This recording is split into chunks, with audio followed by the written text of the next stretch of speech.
नमार्यन्ताणं नमो सिद्धाणं नमो आयर्याणं नमो वज्रायाणं नमो लोये सवसाहुणम् एषु पञ्च नमोकारो सर्वपावपणासनो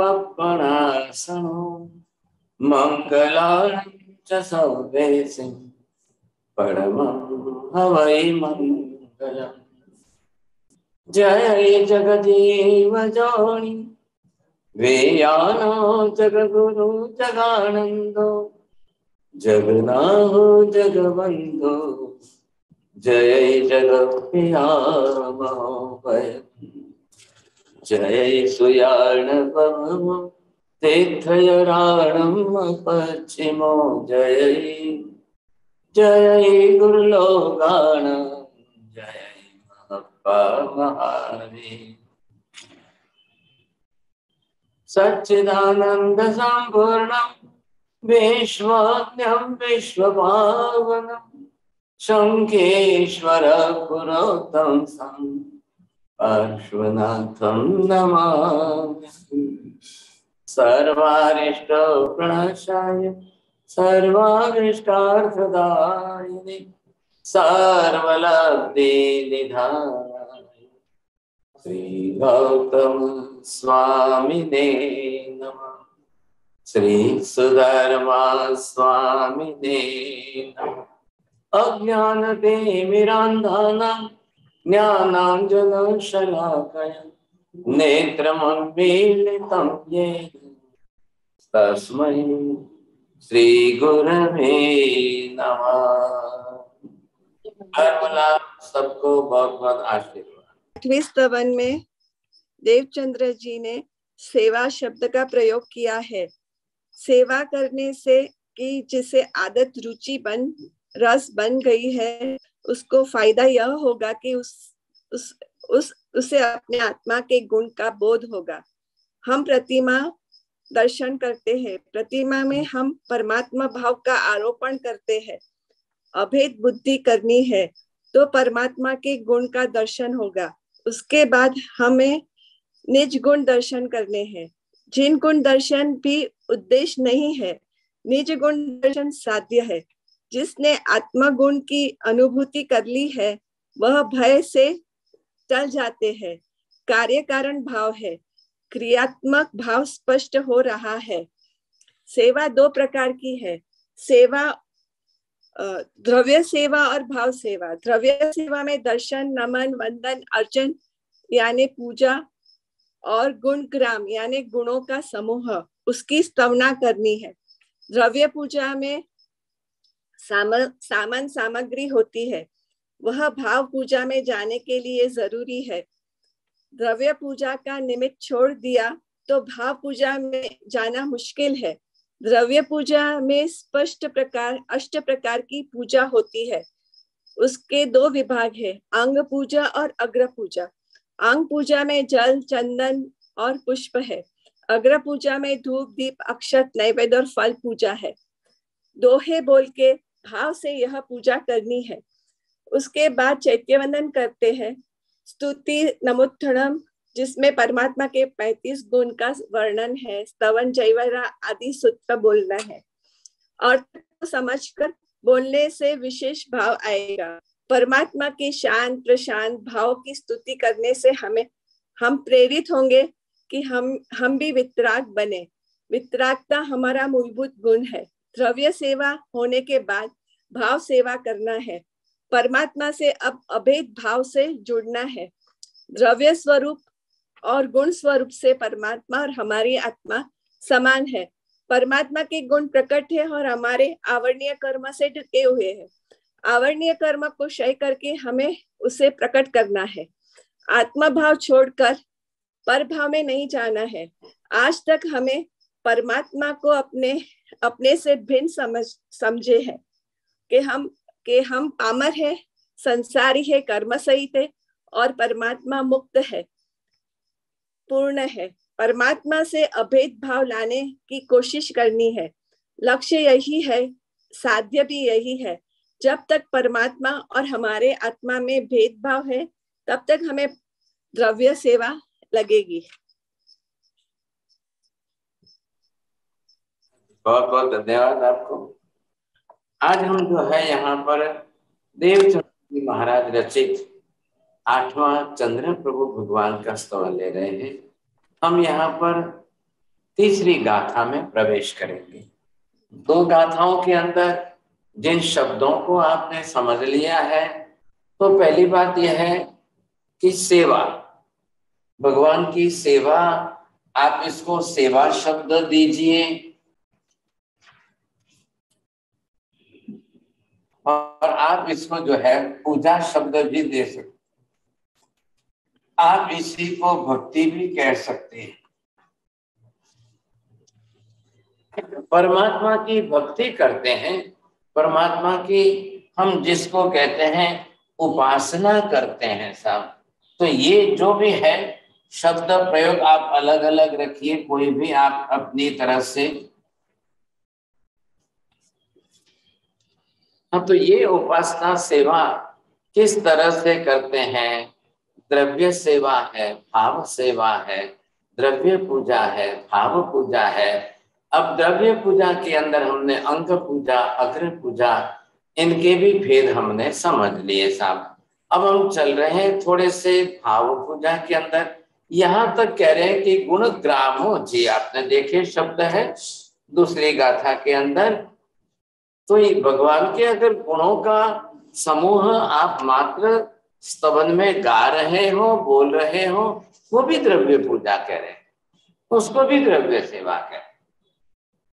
परमात्मा के गुणों का स्मरण करना है, परमात्मा के नाम का स्मरण करना है, परमात्मा की प्रतिमा के समक्ष दर्शन करना है, प्रतिमा के समक्ष मंदिर में नमन वंदन करना है, या बैठ करके मेडिटेशन ध्यान, करीब कई प्रकार है। देखिए उपासना के प्रकार कई हैं, लेकिन कई बार हम काया से करते हैं तो कायिक क्रिया हो जाती है, नमन वंदन तो कायिक क्रिया है, पूजा भी कायिक क्रिया है। तो क्या उसमें मन नहीं जुड़ना चाहिए? क्या उसमें भावों का बिल्कुल जो है भाव नहीं बढ़ने चाहिए साहब? क्यों नहीं बढ़ने चाहिए? अगर भाव नहीं बढ़ेंगे तो फिर वो उपासना आपकी कैसे होगी?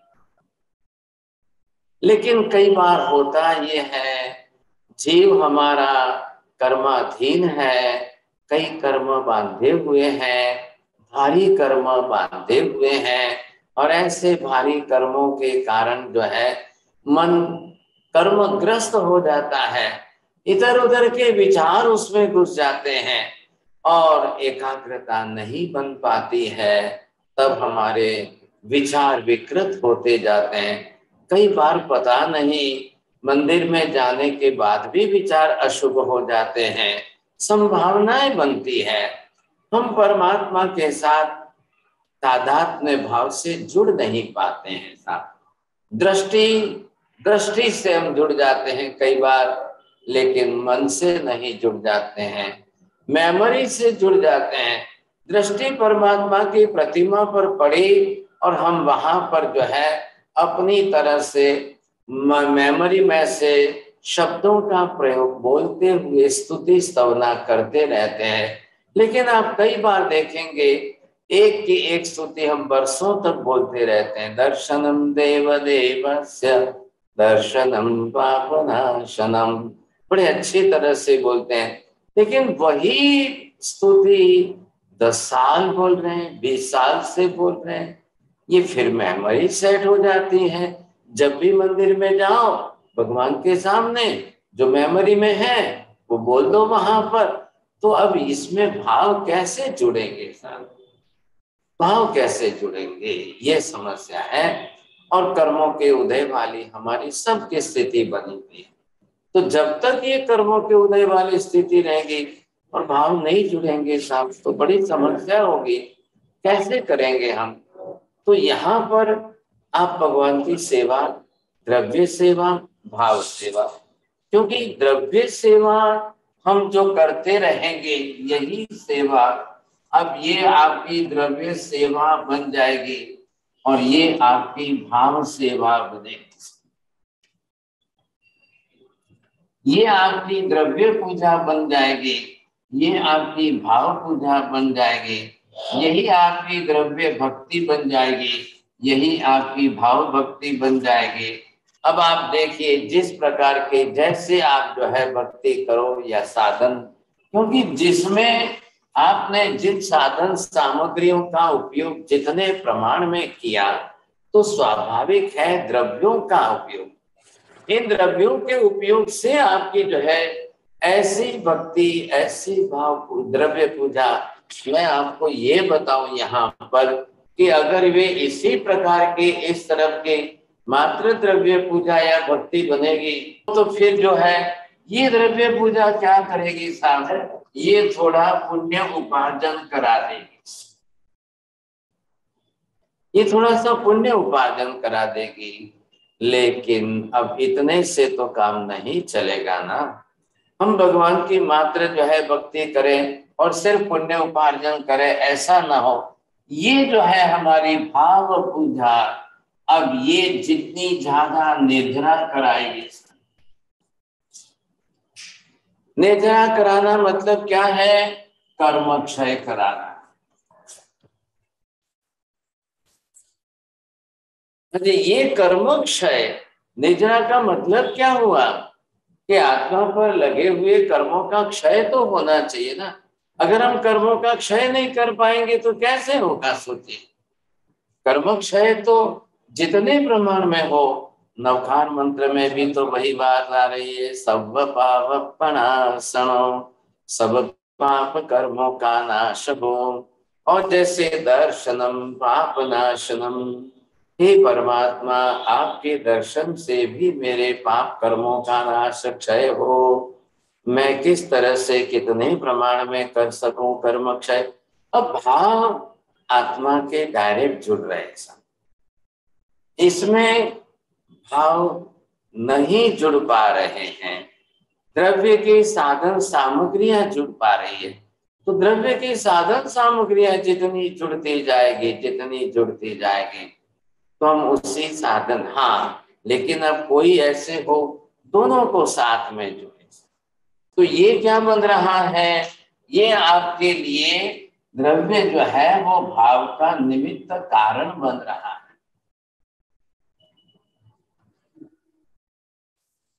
अब इसकी बात करिए, ये द्रव्य जो है वो आपके लिए निमित्त कारण बन रहा है। भाव हमारा साध्य है, ये भाव पूजा जो है साध्य ये है यहाँ पर, लेकिन ये सब जो है क्या बन रहे हैं, ये साधन बन रहे हैं। साधनों का उपयोग हम कितना करते हैं,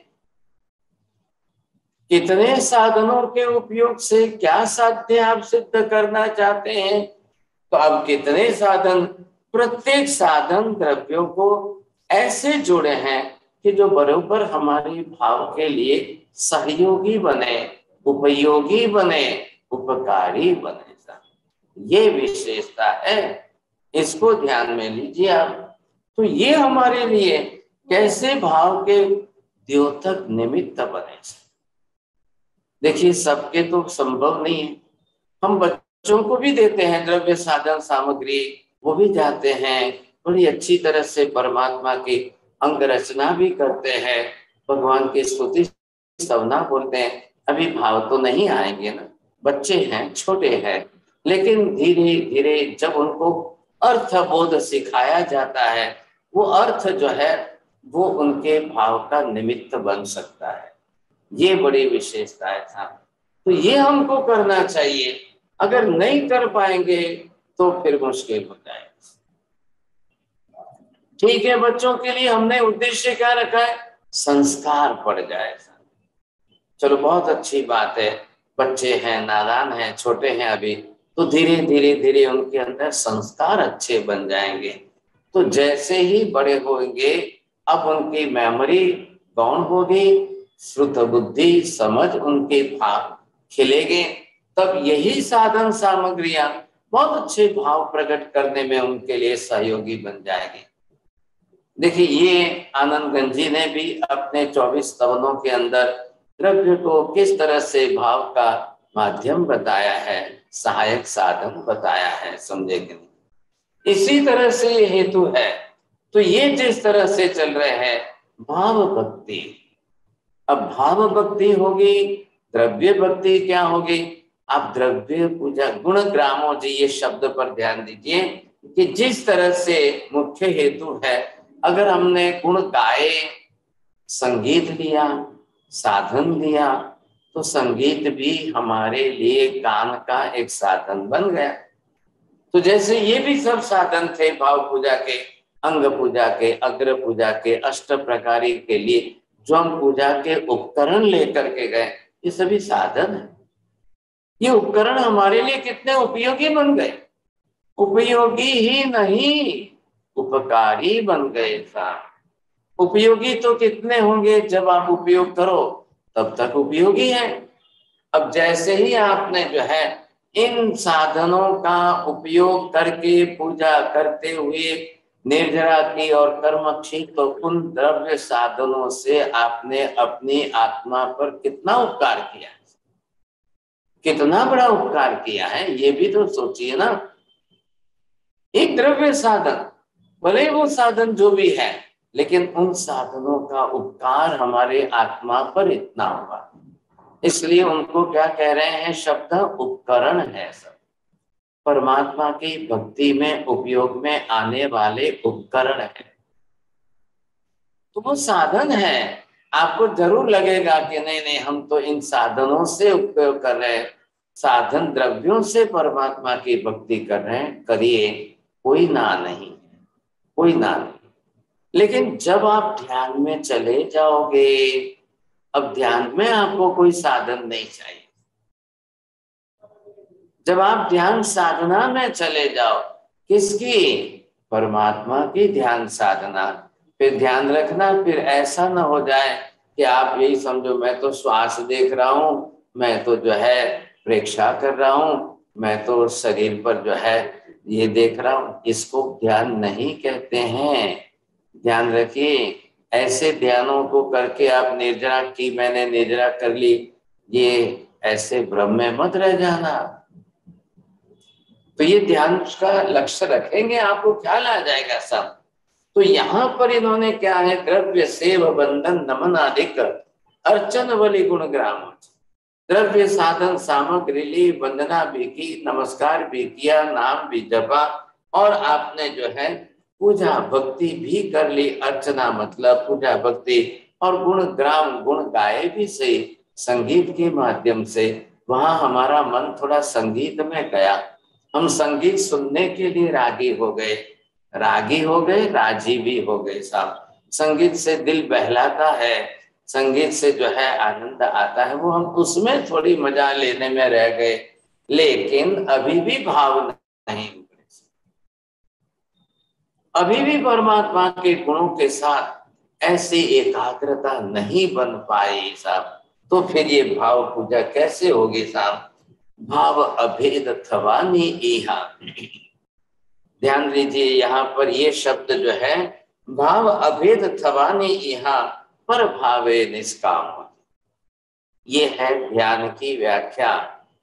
आप दूसरी गाथा के शब्दों को देखिए, दूसरी लाइन जो है वो किस प्रकार की है साहब। तो यहाँ पर आपको साथ देखना है, भाव अभेद थवानी इहा पर भावे निष्काम।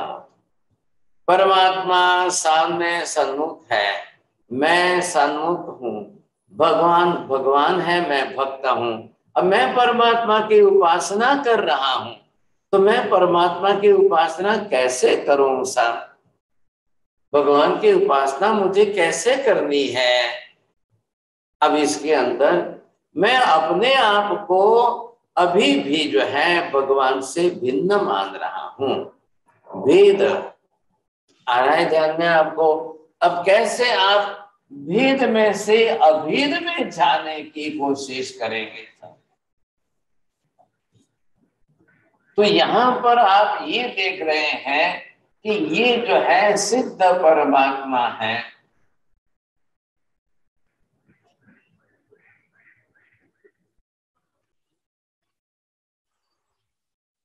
अब ये तो सिद्ध आत्मा है यहाँ पर, और ये हमारे सामने जो है, यहाँ अगर हम देखें तो ये हमारे यहाँ पर अभी भी अरिहंत के रूप में है, क्योंकि इनके पास जो है अभी सब कुछ है। तो ये जब आप इनकी उपासना करो,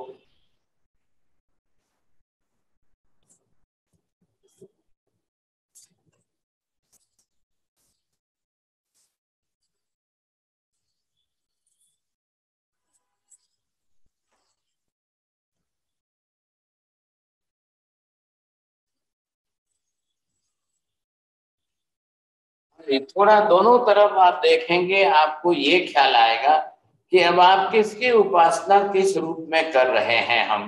तो यहाँ पर आपने ये देखा, अगर ये सिद्ध परमात्मा है, ये अरिहंत परमात्मा है, अब मैं इनकी उपासना कैसे कर रहा हूं, मैं इनकी उपासना किस तरह से कर रहा हूं, इन दोनों की भक्ति करने में अब मेरे पास क्या साधन है साहब बोलिए। मैं भक्त हूं, मैं भक्त परमात्मा की भक्ति कर रहा हूं। अब सिद्ध भगवान की तो मैं पूजा नहीं कर सकता हूं ना, मैं तो यहाँ बैठा हूं। सिद्ध परमात्मा तो बिल्कुल सिद्ध शिला में वहां पर विराजमान है मोक्ष में, न तो मैं उनको देख पाता हूँ, न मैं उनको जो है अपने आंखों का विषय बना पाता हूँ। इतना लंबा अंतर है, लेकिन मेरे सामने एक आलम्बन अरिहंत परमात्मा का जरूर है, इसमें कोई दो राय नहीं है। अब मेरे सामने जो आलम्बन है अरिहंत का, अब मैं भक्ति करूं तो अरिहंत की, और ध्यान करूं तो सिद्ध। ये अगर हम लक्ष्य रख लेते हैं तो बहुत अच्छी तरह से हमारे लिए ये साधना बन जाएगी।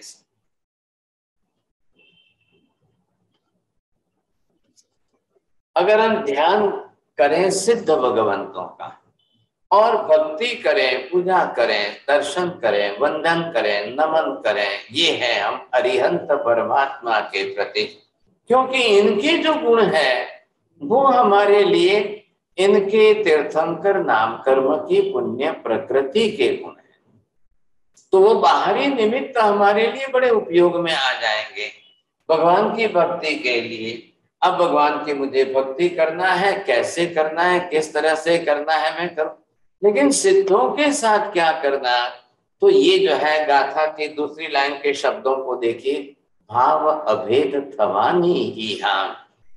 अरे सिद्ध भगवान के साथ मैं, मेरे साथ मैं संबंध देखूं, तो ये जो भक्त है यहाँ पर, अब भक्त के साथ भगवान का जो है, पहले ये देखिए कि आपका इनके साथ भेद है कि अभेद है।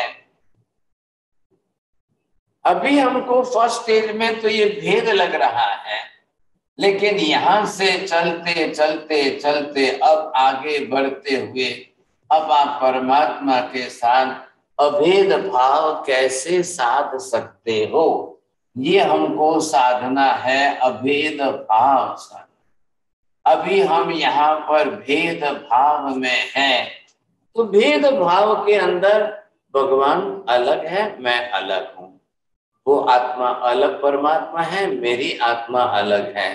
अभी अलग अलग का भेद भाव है, लेकिन इहा शब्द क्या है, इच्छा।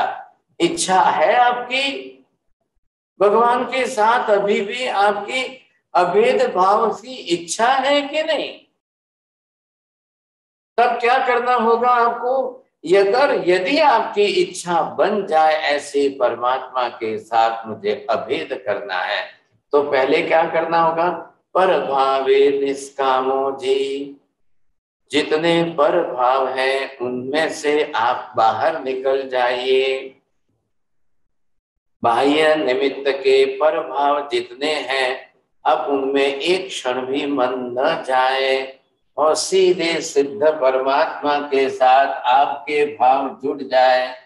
हे भगवान, जैसे आप है वैसा ही मैं भी हूँ, हे परमात्मा, जैसे आपकी आत्मा है ठीक वैसी मेरी भी आत्मा है।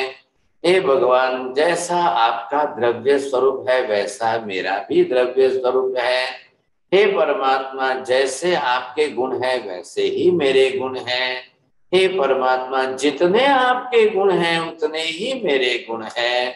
हे परमात्मा, आपके जितने गुण सत्ता में है उतने ही मेरे भी सत्ता में गुण है। हे परमात्मा, आपने उन आवरणीय कर्मों का विच्छेद करके गुणों को प्रकट कर लिया पूर्ण रूप में। मैंने अभी तक गुणों को पूर्ण रूप में प्रकट नहीं किया है। मेरे गुण आवरणों से आच्छादित है, ये मेरी पर्याय है। लेकिन द्रव्य स्वरूप मेरा आपके जैसा है, गुण स्वरूप मेरा आपके जैसा है। कोई रत्ती भर इसमें फर्क नहीं, कोई रत्ती भर। कितनी बड़ी बात हो जाएगी सोचिए, जब हमारा पर भाव में से, पर निमित्तों में से, पर द्रव्यों में से मन एक बार निकल जाए बाहर और परमात्मा के साथ अभेद भाव से जुड़ने की भक्ति बन जाए, वो ध्यान साधना होगी। और वैसी ध्यान साधना से निर्जरा होगी, कर्म क्षय अनेक गुना ज्यादा होगा। ये हमें करना है। जैसे परमात्मा में आप देखते गए देखते गए देखते गए, आपकी तल्लीनता बढ़ती गई, आपकी एकाग्रता बढ़ती गई, आपका बीच में से भेदभाव घटता गया, परमात्मा के साथ अभेद होते गए, उनके अंदर जो है आप बिल्कुल तल्लीन होते गए, अपनी आत्मा को रंगते गए, रममाण हो गए, और ऐसा अभेद हो गया, हे प्रभु जो आप है वही मैं हूं। हे प्रभु, जैसा आपका स्वरूप है वैसा ही, ठीक वैसा ही मेरा भी स्वरूप है। अब मुझे न मेरा शरीर दिखाई दे और न आपका शरीर दिखाई दे, बस आपकी भी आत्मा दिखाई दे। मुझे मेरी भी आत्मा अनुभूति में आए, आपका भी स्वरूप मेरे अनुभव में आए, मेरा भी स्वरूप अनुभव में आए। ध्यान दीजिए, जैसे बाहर सूर्य का प्रकाश प्रकट हुआ, मैंने दीपक जलाया, मेरे छोटे से दीपक का प्रकाश भी सूर्य के प्रकाश में मिल गया कि नहीं मिल गया? हाँ, ये जरूर है कि सूर्य का प्रकाश अनेक गुना ज्यादा है। मेरे पास के छोटे दीपक का प्रकाश कितना है? कितना? हम भगवान की दीपक पूजा करते हैं तब भी ये हमारा आशय होता है, भाव होते हैं। एक छोटा सा दीपक मैंने लगाया सा, अब जैसा दीपक मैंने यहाँ लगाया है और इस दीपक की ये ज्योति प्रकट हुई, अब जैसे दीपक की ज्योति जो प्रकट हुई, तो भगवंत आपके अनंत प्रकाश में, ये अनंत ज्ञान प्रकाश में मेरा भी तो दीपक का प्रकाश मिल गया कि नहीं मिल गया साहब? मैंने जाकर के एक बाल्टी पानी समुद्र में डाली तो मेरा भी पानी मिल गया कि नहीं मिल गया साहब? मैं और आप अभेद भाव से एक रूप होकर जुड़ जाए, आज नहीं तो कल जुड़ेंगे तो सही साहब। जब हम भी सिद्ध शिला पर चले जाएंगे, हमारी आत्मा भी, जब एक भक्त की आत्मा भी वहां जाकर के सिद्ध बनेंगे, तब हम भी तो आपके साथ जुड़ेंगे।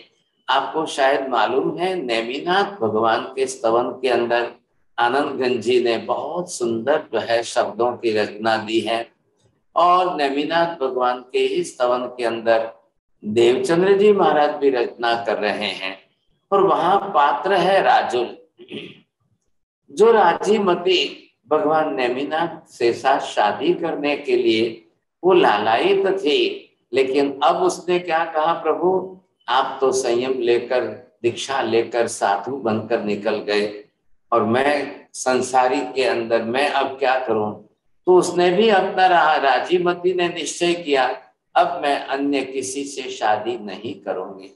शादी में शरीर से शरीर जुड़ते हैं, अब बिना शादी के मैं भी आपकी आत्मा के साथ मेरी आत्मा को जोड़ूंगी।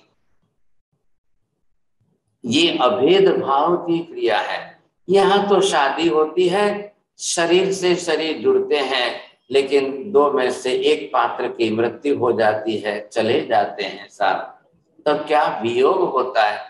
वो वियोग भी दुखदाई होता है। लेकिन हे परमात्मा, अब आप तो शरीर छोड़कर चले गए हो, आप अदेही बन गए, अशरीरी बन गए साहब, मैं भी वही काम करूंगी, वैसा ही काम। अब मैं शरीर से आपको नहीं मिलूंगी, मैं सीधे डायरेक्ट मेरी आत्मा से ही आपको मिलूंगी साहब। आप समझ रहे हैं बात को, समझिए, ध्यान से समझिए। अब क्या राजी मती क्या अपने भाव प्रकट कर रही है। हे भगवान, संसार के चक्र में परिभ्रमण करते करते हम 9 जन्मों तक शरीर से मिले हैं, पति पत्नी बने हैं, पति पत्नी का तो देह संबंध होता है। लेकिन प्रभु, अब आप जब देह छोड़ने की दिशा में निकल गए हो, मैं भी वही दिशा लूंगी।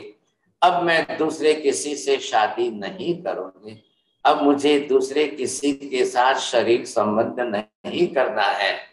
बहुत कर लिया, बहुत कर लिया, बहुत बार कर लिया, हो गया, बहुत हो गया, कई जन्मों तक हमने कर लिया है, अब नहीं, अब नहीं, अब किसी से नहीं करना। अब राजी मती ने अपना जो निश्चय बनाया साहब, अब वो बरोबर स्पष्ट दृढ़ निर्धार कर दिया। सखियों ने बहुत समझाया, सबने समझाया, अरे राजी मती, अभी तो आपकी शादी भी हुई तो नहीं है ना, क्या हो गया, बारात लेकर आए थे, आधे रास्ते से लौट गए हैं, तो आप भूल जाइए नेम कुमार को। अरे ऐसे तो दुनिया में अनेक राजकुमार हैं, आपके पिता भी कोई कम थोड़ी हैं, वो आपकी और किसी इससे अच्छे ऊंचे राजकुमार से शादी करा देंगे, आप क्यों चिंता करते हो। आखिर अपनी बेभान अवस्था, मूर्छा जिसको कहते हैं, उसमें से बाहर निकल करके राजीमती आई और अपनी सखियों को सबको डांट करके बोला उन्होंने, आप ऐसा दूसरी बार नहीं बोलेंगे, ऐसे शब्द बोलने की गलती दूसरी बात मत करना। मेरा अंतिम निश्चय है, मेरा दृढ़ निर्धार है, मैं अब किसी से शादी नहीं करूंगी, मैं मन से भी नेम कुमार के साथ जुड़ गई, सब शरीर से नहीं जुड़ेंगे, अब शरीर संबंध नहीं होगा, अब तो आत्मा का सीधा डायरेक्ट भाव संबंध ही होगा। अब आप दूसरा विचार ही छोड़ दो साहब। हजारों ने समझाया, बहुत लोगों ने समझाया, कई लोगों ने समझाया, लेकिन राजीमती ने अपना दृढ़ निर्धार नहीं छोड़ा, नहीं छोड़ा। अब आप सोचिए, नैन कुमार दीक्षा लेकर निकल गए, बस थोड़े ही दिन का सवाल है। 53 दिन बीतने के बाद 54वें दिन नेमिनाथ भगवान को केवल ज्ञान हो गया।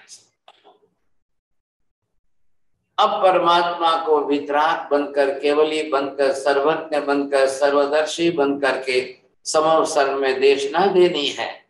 अब देवताओं ने आकर के समवसन की रचना की, भगवान विराजमान हुए, प्रभु ने देशना दी, सब लोग सुनने के लिए आए। इधर राजीमती भी सभा के अंदर सुनने के लिए आई बैठी है।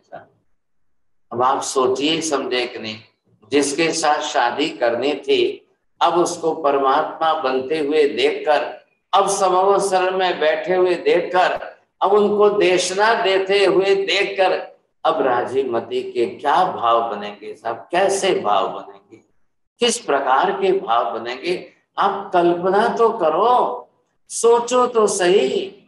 जब राजीमती बैठी है और भगवान के समक्ष इतना उनका चेहरा देख करके अपना आनंद व्यक्त कर रही है,